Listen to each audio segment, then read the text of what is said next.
très en retard et puis les autres vont prendre le train en marche.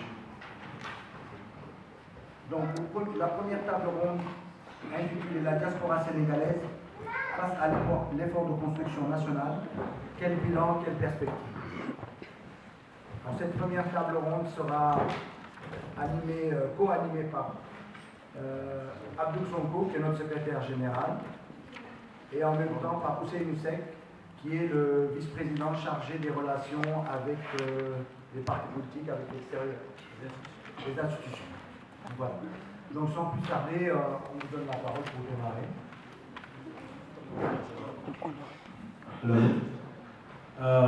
Donc oui, on va démarrer et comme le temps nous a un peu rattrapé, on va essayer un peu de raccourcir les interventions pour justement donner la place au public, pour qu'on puisse intervenir, parce que justement, ce que disait tout à l'heure ce matin Ben, notre président, l'idée qu'on a nous, une fois qu'on a conçu notre programme, bien aimé président, une fois qu'on a conçu notre programme, enfin, dans les grandes lignes, que tout ceci puisse être complété justement par vous qui êtes venus nous rencontrer. Donc cet échange-là est très important pour nous. Ça va nous permettre d'affiner un peu le programme qu'on a.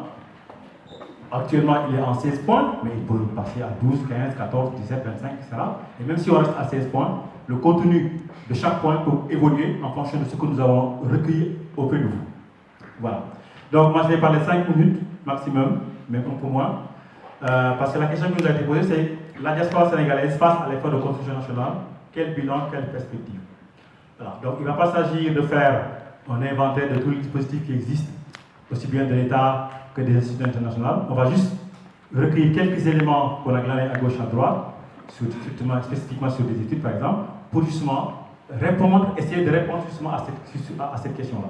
Même si c'est de manière très brève, mais au moins ça va camper le débat et puis ça va permettre un peu de rebondir sur ce que nous allons dire et surtout ce que vous allez nous répondre. Donc, pour démarrer, je vais simplement parler de ce qui a été tout le temps répété.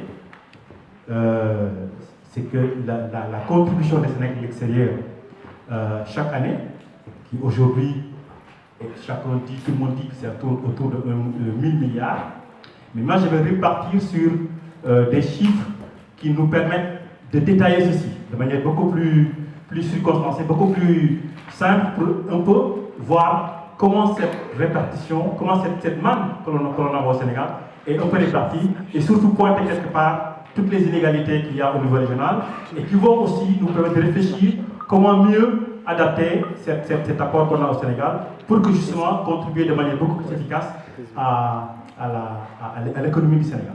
Voilà. Donc, l'année à partir de laquelle je vais m'appuyer, c'est sur l'année 2011. Alors, l'année 2011, c'est sur la base d'une étude qui a été faite par le CREPA, qui se trouve à Thiès, donc qui évalue à la contribution des Sénégalais à 936 milliards de francs CFA. Donc, pas très loin des 1000 milliards que l'on dit, peut-être que 3 ans après ou 5 ans après, justement les 1000 milliards, on les aura atteints. Donc, sur ces 936 milliards, il y a donc la partie qui est la partie formelle, donc qui passe par des réseaux qu'on peut identifier, mais aussi toute la partie qui est informelle, qui passe par des réseaux qu'on n'identifie pas. Par exemple, les envois que les gens font par des parents ou par des gens qui voyagent, etc. Et tout ceci a été évalué à 20%, à peu près 20, un peu moins de 20% de ces parts dans le circuit informel. On peut même penser, il y en a même qui pensent que c'est un peu plus, mais en tout cas, c'est ce que cette étude-là a montré, qui a été sortie en 2013. Voilà. Mais ceci cache quelque chose derrière. On ne sait pas comment cette manne qui arrive au Sénégal, comment elles arrivent dans les régions. Voilà. Donc, d'où l'idée d'inégalité au niveau régional. Toutes les régions ne recueillent pas la même part par rapport à ces 936 milliards. La deuxième partie de l'étude nous montre que, avant de parler des inégalités, que cette manne financière représente, je parle bien en 2011, Parce que peut-être en 2016, peut-être ça, pour moi, il y en a même qui disent que c'est plus que ça, mais en tout cas, ça représentait 13,7% du PIB intérieur. Et ça, c'est énorme. Ça veut dire que quand même, la diaspora contribue beaucoup, et très significativement à l'économie du Sénégal. Bart l'a dit tout à l'heure, ce matin, si on arrêtait d'envoyer de l'argent au Sénégal, ça aurait été une catastrophe pour l'économie du Sénégal et le gouvernement aurait été en difficulté. Alors, de fortes inégalités régionales.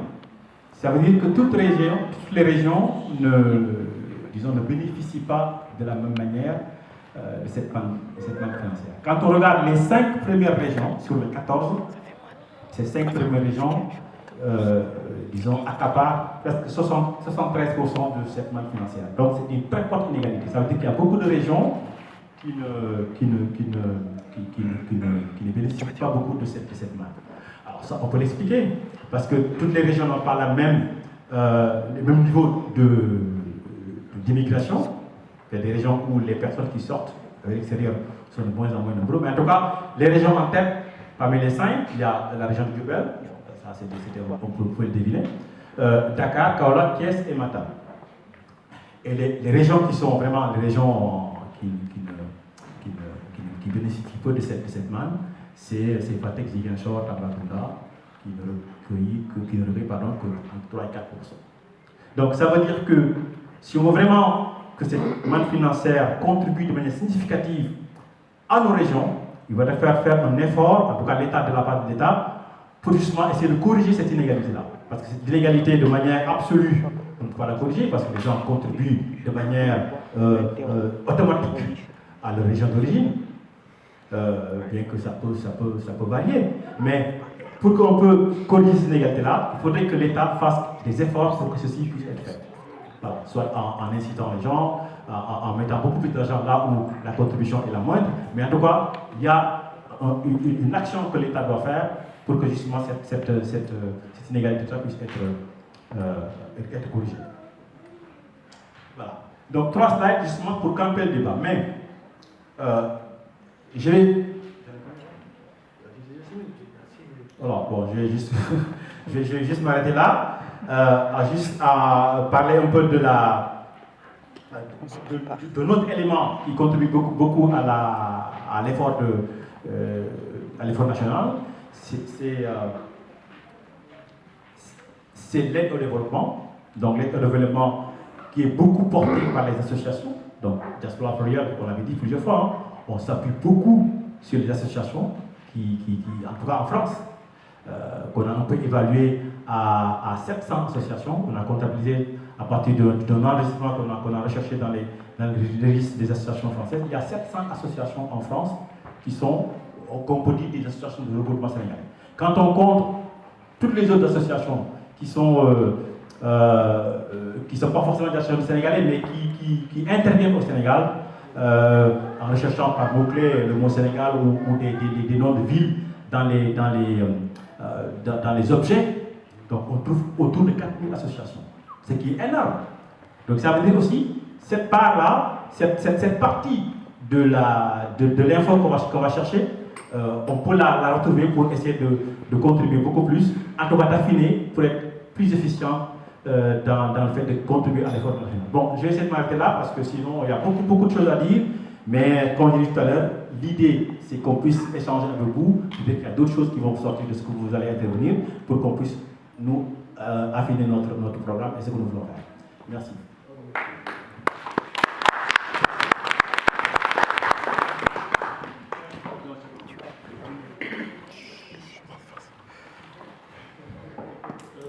Bonsoir à tous et à toutes. Je vais poursuivre en fait sur la thématique qui a été commencée par mon collègue. Le micro ne marche pas. Le micro ne marche pas. Tu l'as allumé? Ah, vous ne entendez pas? Là c'est mieux? Voilà, donc je disais tantôt que je vais continuer donc, sur la même lancée que mon collègue Aboud, qui a fait l'historique à peu près de tout ce qui est lié en fait à la mobilisation de nos ressources financières et qui est envoyée chaque année au niveau du Sénégal. Moi je vais m'appesantir sur comment aujourd'hui organiser la diaspora sénégalaise pour essayer de restructurer en fait cette manne financière qui a été évalué autour de 1000 milliards de francs CFA par année et qui aujourd'hui, tantôt on l'a dit en bas, ça va juste dans le sens de nourrir les populations. C'est bien, mais pour Diaspora Plurielle, ce n'est pas suffisant. Nous nous sommes dit qu'il nous faut réfléchir aujourd'hui sur des mécanismes et des méthodes qui permettent aujourd'hui de faire fluctuer cette manne financière au lieu que ça soit seulement dans l'alimentaire, mais qu'on puisse quand même créer ce qu'on appelle au sein de Diaspora Plurielle un fonds d'investissement que nous allons mettre en route. Ça fait partie des 16 points dont le président a parlé tout à l'heure.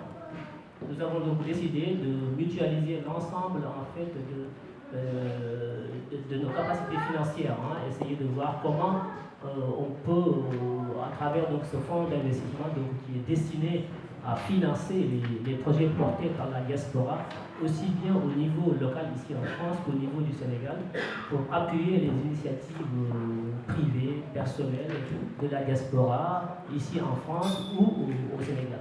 Parce qu'effectivement, envoyer 1000 milliards par année pour alimenter des familles, c'est bien, mais tout le monde sait les efforts qui sont consentis pour ceux-là qui envoient l'argent au niveau du Sénégal chaque année et chaque mois. Et nous avons pensé qu'il était nécessaire aujourd'hui de réfléchir sur un mécanisme beaucoup plus productif qui permet aujourd'hui à tout un chacun, dans le cadre de ce fonds que nous allons créer, en fait, sous forme donc de participation, ce sera donc au fond où chaque membre ou chaque Sénégalais qui le souhaite peut prendre des actions et il devient automatiquement actionnaire. À partir de là, donc, il y aura une somme qui sera donc dégagée à travers cela et qu'il y aura des projets qui seront choisis parmi donc, les détenteurs, les membres notamment, pour voir comment on peut financer ces projets-là, aussi bien ici comme au Sénégal. Parce que comme le président l'a dit tantôt, nous avons aujourd'hui un déficit en termes de capacité de mobilisation financière collective, mais aussi en termes aussi de financement de nos projets, que ce soit ici ou au Sénégal. Donc cette manne financière, les politiques en parlent, tout le monde en parle, mais elle n'est pas structurée. Chacun fait comme il veut de son côté. Et si on se met ensemble aujourd'hui, on peut quand même mobiliser pas mal d'argent et à partir de là, on peut porter des projets qui vont dans des domaines aussi divers que l'immobilier, l'acquisition par exemple des maisons, ou des gens qui ont des projets pour ouvrir des business ici en France ou ailleurs. Alors, ce fonds, il est au cœur du dispositif de Diaspora Plurielle parce qu'effectivement, nous avons tendance souvent à attendre beaucoup des politiques. On est habitué à différents fonds qui ont été créés par les partis politiques et tout ça. Vous savez ce qui s'y passe, c'est souvent des disputes, c'est des sommes dérisoires qui nous divisent plus qu'elles nous réunissent, plus qu'elles nous aident. C'est souvent politique, c'est partisan, alors qu'ensemble, nous avons aujourd'hui de réelles capacités de mobilisation de nos ressources de façon beaucoup plus rationnelle pour les orienter en partie vers les envois habituels pour assister à certaines familles qui sont restées au pays. Mais il va falloir quand même qu'on change de paradigme, parce que ça c'est le maître mot aujourd'hui dans Diaspora Plurielle, pour orienter une bonne partie de cette manne financière vers ce qu'on appelle un investissement productif. Un investissement productif, c'est que j'ai 100 euros dans mon compte en épargne, au lieu de le laisser à la banque en épargne sur l'année, je le mets dans un compte de Diaspora Plurielle. Chacun fait pareil, ça fait une somme consistante avec laquelle on va donc faire des appels de projets à tous les membres, chacun amène son projet. Les projets seront donc évalués par une commission d'évaluation technique, financière et tout. Si le projet il est bon, il est rentable, qu'il soit ici au Sénégal, et on finance. C'est une manière pour la communauté sénégalaise en France de créer un tissu économique de la communauté qui permet tout à l'heure, comme on disait, certains enfants ou jeunes qui ont fini leurs études, qui ont des problèmes d'avoir accès à des stages et tout ça, et que de pouvoir s'insérer aussi économiquement. Parce que, comme le président l'a dit tantôt, il y a des communautés qui sont arrivées en France bien avant nous, qui aujourd'hui se sont intégrées économiquement, parce que l'intégration, ce n'est pas seulement une intégration sociale et tout ça, c'est une intégration aussi économique. Parce que si nous allons dans le marché, nous voulons acheter des produits qui sont des produits du Sénégal, c'est souvent le Chinois qui nous le vend, ou le Sri Lankais ou autre, ce n'est pas le Sénégalais. Alors, il nous faut aujourd'hui, pour nous intégrer en France, il nous faut penser à exister économiquement. Et le mot diaspora, aujourd'hui, c'est ça le but, c'est qu'ils ont inventé une communauté, la communauté juive qui a créé la diaspora, c'était dans le sens de l'entraide, dans le sens de la mutualisation. Et pour ça, il nous faut aujourd'hui aller dans ce sens pour pouvoir en fait exister sur tous les plans. Parce que quand on a une manne financière qui existe, qui est mobilisable et qui est visible, on a une capacité de pouvoir poser sur la balance aussi bien sur le plan économique, sur le plan politique et sur tous les plans. Parce qu'aujourd'hui, je ne reviens pas là-dessus, hein, mais le bilan des attentes par rapport aux politiques, tout le monde sait qu'il est décevant. Parce qu'à chaque fois, on fait des revendications, les partis politiques passent et tout, mais les problèmes restent. Alors, moi, je suis de ceux qui pensent, et c'est le cas de Diaspora Plurielle, qu'ensemble, nous pouvons y arriver sans attendre rien des politiques ou qui que ce soit. Donc, c'était en fait aujourd'hui la colonne vertébrale du mouvement Diaspora Plurielle, parce que nous nous sommes dit, pour régler les questions sociales, pour régler les questions politiques, il n'y a qu'une seule question fondamentale qu'il faut régler, c'est la question économique.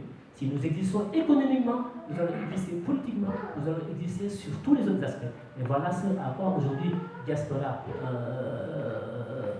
appelle la population sénégalaise, notamment en France, pour que chacun y contribue, prenne des parts d'action, parce que ce sera sous forme d'actionnariat. C'est de l'économie participative et solidaire. Donc je ne vais pas être très loin, on va rentrer dans le vif du débat pour échanger et enrichir en fait ce projet que nous voulons porter désormais. Pour ne plus compter sur personne, mais sur nous-mêmes. Je vous remercie.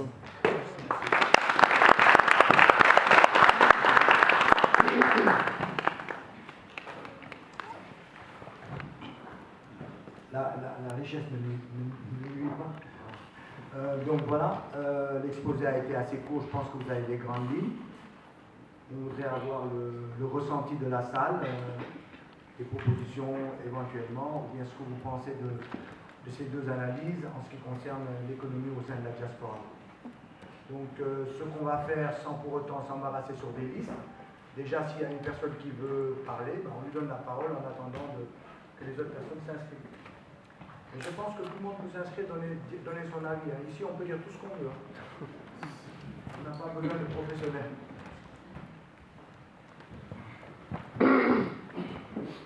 Bonjour. Je me présente, je m'appelle Adjira, je suis d'origine berbère, fidèle d'Algérie. Quand je suis venue soutenir votre cause, j'ai beaucoup aimé ce que vous avez exprimé, M. Oussé-Moussek, parce que c'est important d'être indépendant par rapport aux partis politiques pour pouvoir avancer dans un pays. Je milite beaucoup pour les États-Unis d'Afrique. Il y a juste une question qui m'interpelle, c'est le mot France et CFA. C'est peut-être pas ni le lieu ni le débat aujourd'hui.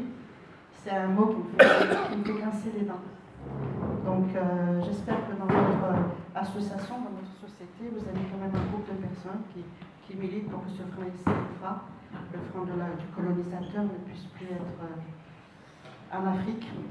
Voilà, c'est tout ce que j'avais à dire. Merci. Je suis membre du collectif Jeune de Napa et je suis d'origine comorienne. Je ne sais pas si ma question s'adresse à quelqu'un spécifiquement, mais je pense que c'était à M. Oussé-Moussek. Vous avez parlé de l'argent de la diaspora. Alors je ne sais pas si c'est pareil pour la diaspora sénégalaise, mais en général ceux qui envoient le plus, ce sont ceux ici, enfin c'est pas forcément ceux qui gagnent le plus. Et là-bas, je crois que vous l'avez dit aussi, c'est pour subvenir à des besoins urgents.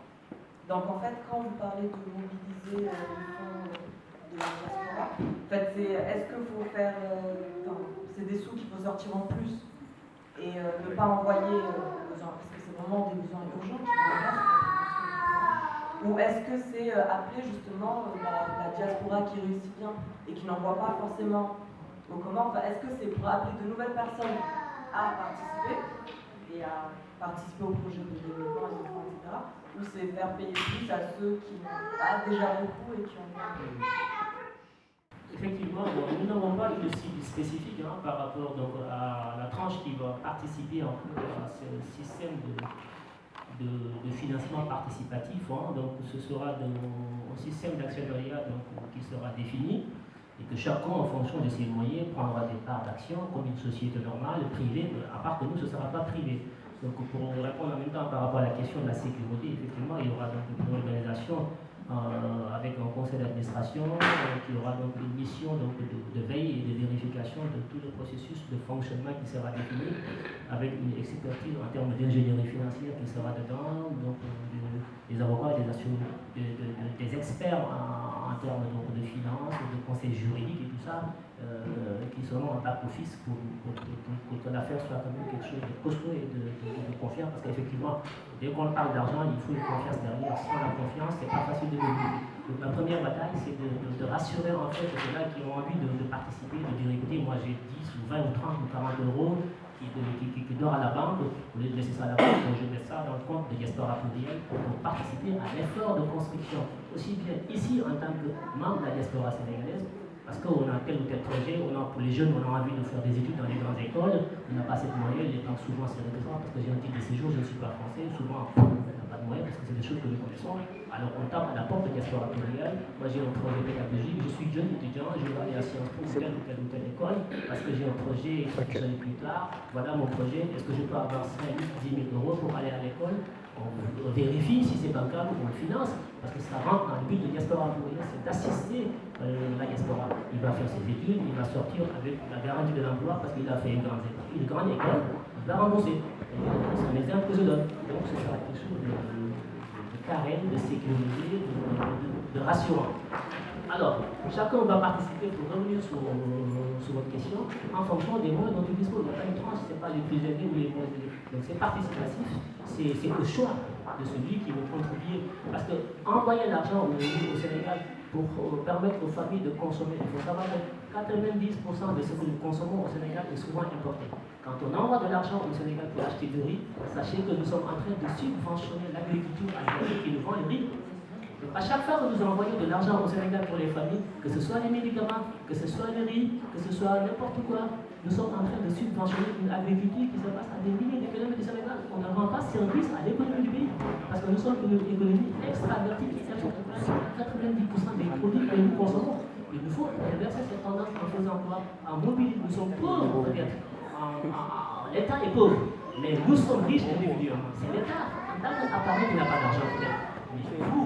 Nous, si on se met ensemble, on mutualise nos maigres moyens, c'est une somme colossale qui peut contribuer à construire une économie endogène, une économie qui transforme les produits locaux, qui aide les agriculteurs et qui nous sort de ce cercle vicieux qui consiste à importer tout ce qu'on consomme au Sénégal. Et ça, c'est une partie qui concerne le Sénégal. Parce que nous avons aussi un objectif beaucoup plus clair qui consiste à appuyer les initiatives économiques commerciales au niveau de la France, parce que nous vivons ici. Nous voulons aujourd'hui appuyer les Sénégalais qui sont en France de façon à, dans leur création d'entreprise, dans leur création de richesse et d'emploi, que voilà, on sent qu'il y a une communauté économique qui existe ici en France, parce qu'il y a des gens qui travaillent, qui veulent peut-être acquérir des logements ici, qui veulent créer des sociétés, qui veulent créer de l'emploi. Souvent, on connaît les réticences au niveau des institutions financières ici en France. C'est une réalité. Ça a été dit aujourd'hui qu'une communauté s'organise, parce qu'il y a d'autres communautés qui existent aujourd'hui en France qui se sont organisées comme ça et qui se font parler. Aujourd'hui, on les entend. Pourquoi nous, les Sénégalais, on n'est pas capables de faire ça? Donc, pour répondre aux deux questions que vous soulevez, voilà ce que j'avais à dire. Sur la question donc, de notre ami d'origine algérienne, Berbère, effectivement, nous félicitons en fait de l'encouragement que vous venez de nous adresser par rapport à l'initiative. Sur la question du franc CFA, effectivement, oui, bien sûr, nous nous battons aussi, ça fait partie aussi des plaidoyers que nous portons à Paris. On a été dans des organisations, effectivement, pour expliquer pourquoi l'Afrique doit aujourd'hui se retirer du franc CFA. Pas pour des questions de chauvinisme, des commissions des Africains, du développement économique, parce que voilà, la diaspora plurielle, c'est aussi une critique rationnelle, une critique technique et argumentée. Il ne s'agit pas de dire nous sommes les Africains, nous ne voulons pas du franc CFA. Il faut que l'Afrique aussi soit capable de battre sa propre monnaie, de la porter, de la garantir et d'être crédible. Si tel n'est pas le cas, il n'est pas question de sortir du franc CFA. Parce qu'il ne s'agit pas de dire oui, il faut notre monnaie à nous si nous ne sommes pas capables de porter notre propre monnaie et de faire face à la concurrence mondiale. Donc il y a des réflexions, des échanges qui se font et nous sommes effectivement partie prenante. Nous avons donc une position ferme par rapport à ça. Et nous travaillons à ce que l'Afrique effectivement recouvre sa souveraineté monétaire, mais avec quand même des sécurités derrière. Parce que voilà, sur cette question, oui, je réponds positivement pour effectivement nous travaillons. Donc je rends les micros, des questions, je vous remercie. S'il y a d'autres questions dans la salle. Donc vous avez deux micros dans les deux coins, voilà. les jeunes. Ceux qui veulent intervenir, voilà. Il y a deux micros à la tête. Par exemple, les questions qu'on peut se poser, c'est on voudrait bien avoir, nous, je sais pas moi, vous avez déjà vu un boucher sénégalais en France? Pas encore. Hein? Vous avez déjà vu un boucher sénégalais? Pourquoi on en a pas? Il y a un problème, on a un problème avec l'avion. Quand on achète du yet et tout ça, c'est normal d'aller l'acheter chez le Pakistanais, le Chinois, du moins. Même le bissap qu'on fabrique au Sénégal, on l'achète chez les étrangers. Est-ce que c'est normal? De plus en plus, on a le chômage qui nous traverse de plein fouet. Le chômage, c'est pas seulement au niveau des jeunes. Est-ce qu'on va rester comme ça en laissant nos femmes, nos hommes au foyer, en restant comme ça en attendant de l'aide, un RMI et autres? Est-ce qu'on ne peut pas être plus dynamique? Est-ce qu'on ne peut pas soulever des fonds pour aller dans une économie solidaire en notre sein? Est-ce qu'on ne peut pas aller vers cette dimension-là, essayer d'explorer? Mais est-ce qu'il faut penser qu'on attend tout de l'État sénégalais? Vous pensez que c'est le gouvernement sénégalais qui va nous faire ici? Certainement pas. Donc ce sont ces questions-là. Il y a de l'argent. Vous voyez par exemple dans les foyers, il y a beaucoup d'argent sous les matelas. Il y a de l'argent sous les matelas. Là on voyait des associations qui dans les villages qui se réunissent tous les week-ends, ou tous les premiers week-ends du mois, ou les derniers dimanches du mois. Mais ils te sortent, ils comptent l'argent devant toi. Il y a plein d'argent. Et pourquoi cet argent dort comme ça? Pourquoi il ne peut pas être utilisé de façon solidaire? Il faut gagner les consciences dans cela. On est d'accord qu'il y a un problème de confiance. Mais cette confiance, il faut qu'on essaye de la regagner entre nous. Si on ne la regagne pas, ben on est appelé à rien faire. On est appelé à créer des associations, tendre la main pour avoir des subsides, à gauche et à droite, gagner petit. Il faut sortir de cet esprit gagne petit. Le Sénégalais ne doit pas être un gagne petit. Il doit voir plus loin. Quand vous voyez un Pakistanais qui achète un pavillon dans la rue, vous venez 3 ans après, ben, tous les pavillons ont été rachetés par les Pakistanais. Les Turcs, c'est pareil. Mais les Sénégalais, on ne le voit pas. Le Sénégalais, quand il se rencontre entre nous, on a des cloisons. Chacun garde ses problèmes pour lui. Que sa femme travaille, que son homme travaille, que son fils ne travaille pas. Ça le regarde. Il pense que chez les Sénégalais, ça ne doit pas être. Nous devons avancer vers ces questions-là. Ce ne sont pas des questions théoriques. On les pose de façon concrète. On ira vers les associations, dans leur rencontre, essayer de les convaincre, essayer de gagner cette confiance. Mais ça va se faire au travers de vecteurs comme vous. Et on voudrait vous entendre.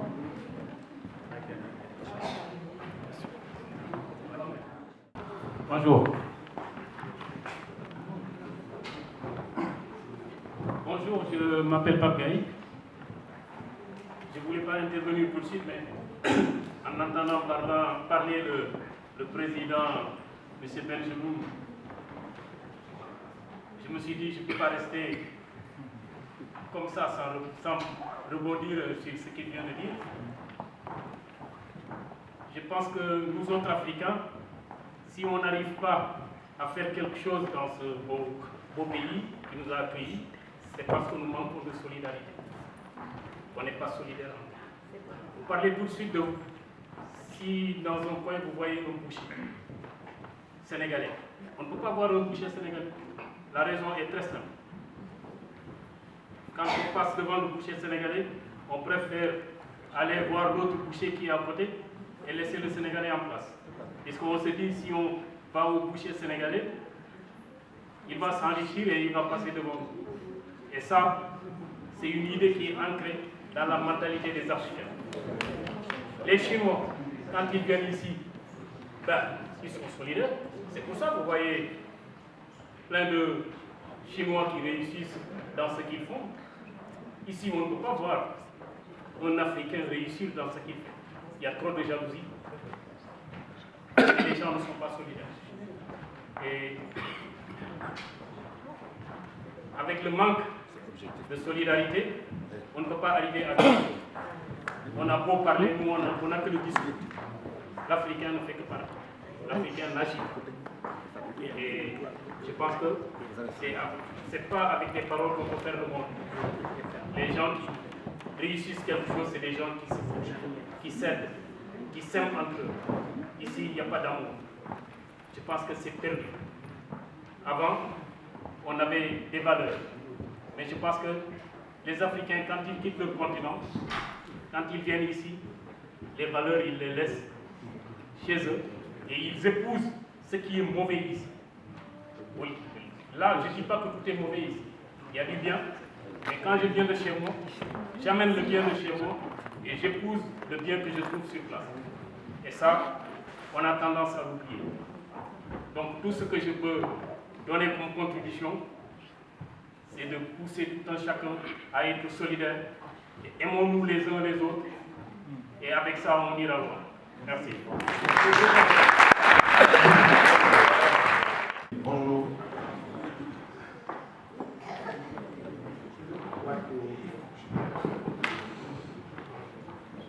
Bonjour, Wakawad. Je vous ai invité à quelques années à Lyon. Je connais d'autres. Je voudrais juste avoir quelques On ne vous entend pas, monsieur. L'information préliminaire de monsieur.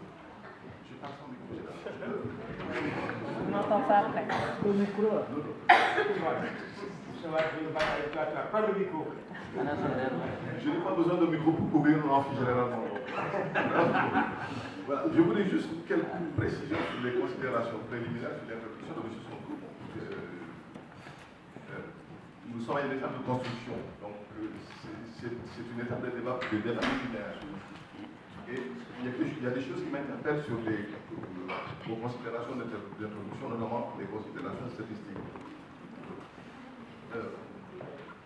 Il y a effectivement des sommes qui partent d'ici, des sommes importantes, plus globalement importantes, qui arrivent dispersées dans nos régions de façon inégale et de la façon dont vous l'avez présenté, j'ai entendu inéquitable. Mais ce que ça soulève comme question, c'est, de mon point de vue, le constat est que les régions sont diversement abondées en argent du fait tout simplement de l'origine des personnes qui ont passé l'argent. Et ces personnes sont parties de ces régions parce que ces régions étaient déficitaires en création d'emplois, déficitaires en proposition d'activité.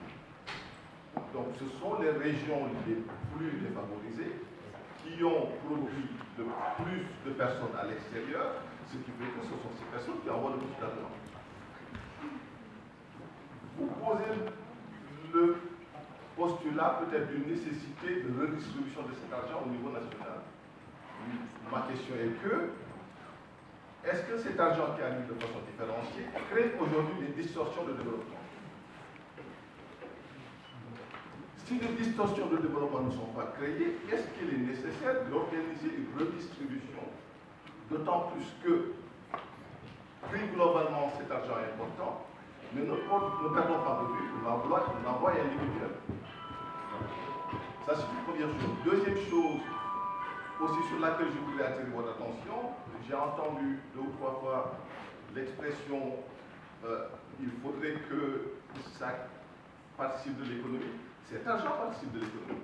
Ce n'est pas une économie d'investissement, c'est une économie de consommation. Mais ça participe de l'économie du pays. Il ne faut pas l'oublier, il ne faut pas l'oublier. Après, maintenant, comme le disait M. Seck, que cette économie de consommation soit entre les mains peut-être de forces qui ne sont pas sénégalaises, ça c'est un autre débat. Peut-être qu'il faudra avoir le courage de se reposer. Et je fais une parenthèse dans ce moment-là, pour dire que, de mon point de vue, lorsque dans nos pays en voie de développement, l'État se désengage de l'agriculture, l'État se désengage de la santé et l'État se désengage de l'éducation, il ne faut pas être surpris que nous soyons dans la situation dans laquelle nous sommes aujourd'hui. Voilà. Ce sont 3 domaines dans lesquels, de mon point de vue, les États ne doivent pas et ne peuvent pas se désengager dans les pays en développement. L'agriculture, la santé et l'éducation, ou l'instruction, quelle que soit l'appellation pour nous. Voilà. Donc, pour revenir à ma question, c'est la nécessité que vous posez de redistribuer vers d'autres régions faiblement bénéficiaires. Est-ce que ça part du constat d'une distorsion de développement créée par l'argent qui arrive, ou c'est tout simplement un constat plus? Et si cette distorsion de développement existe, les régions peu bénéficiaires sont des régions d'origine de peu de contributeurs. Comment amener les contributeurs à accepter leur contribution qui est généralement familiale aille vers d'autres régions que la leur? Je pense que tout argent qui rentre dans ce pays crée des distorsions au niveau en fait de l'acquisition du bien-être et du développement. Mais moi, je ne peux pas l'appeler distorsion. Tout l'argent qui rentre au Sénégal ne peut être bénéfique. Maintenant, effectivement, l'architecture de l'endroit est une photocopie de ce qui existe en termes de dispersion par rapport au départ de l'immigration. La région de Matam perçoit beaucoup d'argent en termes d'emploi parce qu'effectivement, c'est une région qui a beaucoup de communautés, qui a une forte communauté dans la diaspora. Donc, les envois en retour ne sont que le reflet de la représentation de ces régions dans la diaspora. Donc, on ne peut pas, dans ce cas, essayer de faire une péréquation par rapport au fait qu'il y a 100 immigrés matamois et 10 immigrés lougatois. C'est un fait. Après, tout est bénéfique. L'enjeu n'est pas de faire une péréquation à ce niveau. L'enjeu est de faire en sorte que les 10 immigrés lougatois et les 100 immigrés matamois qui envoient 1000 euros, qui vont dans la consommation, comment faire en sorte que dans les 1000 euros, les 300 soient orientés vers un investissement productif. C'est ça l'enjeu de diaspora plurielle. Pour effectivement éviter ce que moi j'appelle cette économie de la consommation qui est un instrument effectivement de politique économique qui permet effectivement à l'économie de tourner. Mais cette économie de consommation n'est souhaitable que dans une économie endogène qui produit sa richesse au niveau interne. Là, c'est intéressant. Mais quand cette consommation, cette manne financière est employée dans une consommation dont les produits sont importés, c'est une catastrophe économique pour le pays. Donc, c'est la raison pour laquelle nous avons pensé qu'il faut aujourd'hui trouver une formule qui nous permet de capter une partie de cette manne financière qui nous permettra de l'orienter vers une petite industrialisation locale qui va soutenir l'agriculture, qui va soutenir la transformation locale, qui va soutenir la consommation locale. C'est comme ça qu'on va s'en sortir. C'est dans ce sens que je dis, effectivement, il est dangereux aujourd'hui de subventionner l'agriculture mondiale de tous les produits que nous importons. C'est dans ce sens que nous avons pensé qu'il faut aujourd'hui, au niveau des capacités financières que la diaspora a, essayer de capter une partie qui permet aujourd'hui de soutenir la production locale, de soutenir la consommation locale. C'est en ce sens qu'effectivement, nous allons inverser aujourd'hui la tendance sur notre balance commerciale qui est chroniquement déficitaire parce qu'effectivement, nous importons tout ce que nous mangeons. Quasiment. Voilà ce que j'avais à répondre sur la question. Pour compléter un peu, justement, pourquoi on voudrait que ça soit, justement, que la part d'investissement soit la plus importante? Parce que c'est cette part-là qui crée de l'emploi. Et quand on crée de l'emploi, quelque part, les gens se trouvent eux-mêmes des ressources pour pouvoir survivre. Si 99% va à la consommation, ben, la création d'emploi va difficilement arriver. Donc, du coup, les gens vont encore être plus pauvres. Et nous, enfin, quand je dis nous, les gens de la diaspora vont encore trouver des ressources, on doit chercher des ressources pour justement continuer à essayer de supporter cette pauvreté. Voilà. Avant de redonner la parole, je voulais juste m'appesantir sur l'intervention contributive de Pape Gaïan, qui nous appelle effectivement à la solidarité, à l'amour. Effectivement, moi je souscris totalement. Sans cela, effectivement, rien n'est possible. Nous sommes tellement habitués à la suspicion généralisée entre nous parce qu'effectivement, il y a eu des antécédents. Et c'est une sociologie aujourd'hui, quoi qu'on dise, ça fait des fois, moi je le dis, effectivement, les mots sont tellement profonds qu'il nous faut aller à la source de notre existence sociologique, anthropologique, pour comprendre pourquoi, effectivement, ces fléaux-là, pourquoi on n'arrive pas à être solidaire, pourquoi c'est automatique chez le Chinois, chez le Sri Lankais, et non automatique chez le Sénégalais. Des questions de profondeur qu'il faut chercher. Vous l'avez appelé de vos voeux, mais effectivement, nous ne sommes pas sans savoir que ce n'est pas facile. Effectivement, c'est ce qui nous a poussé justement à nous engager pour faire les diaspora plurielles, pour dire qu'effectivement, ce n'est pas évident, mais ce n'est pas une raison pour autant aussi de dire écoute, c'est pas facile, c'est pas évident, on ne fait rien. Nous sommes de ceux qui pensent, nous sommes de ceux qui agissent, nous sommes de ceux qui y croient. Alors, nous vous appelons, vous et toutes les bonnes volontés, à rejoindre le mouvement et ensemble, je pense qu'on va y arriver. Voilà, je vous remercie. Trois questions qu'on passe à la